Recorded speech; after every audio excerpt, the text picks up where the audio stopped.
Metropolitan corporation की तरफ से इस तरह ऑपरेशन हो रहा है पीर बधाई के अंदर, और आप देख रहे होंगे सुपरिटेंडेंट हैं और उसके अलावा इंस्पेक्टर्स यहाँ पर मौजूद हैं, और भारी नफरी यहाँ पर जो है वो सिविल डिफेंस की भी है। ये सारा एरिया जो है वो अड्डे का है, पीर बधाई अड्डे का, और यहाँ पर ताजरों के हमरा ही ऑपरेशन हो रहा है।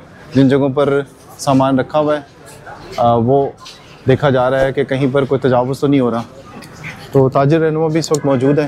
ये देखिए ये सारा सामान जो है वो अंदर पड़ा हुआ है। बिल्कुल हम अपनी धूप में नहीं जाते हैं,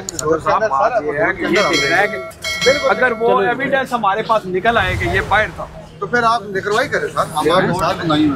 ये देखिए हम अपने धूप के अंदर है। बुलाओ ना कितने इधर बाकी क्या कर रहे हैं, इधर ना पोजीशन दे रहा नहीं नहीं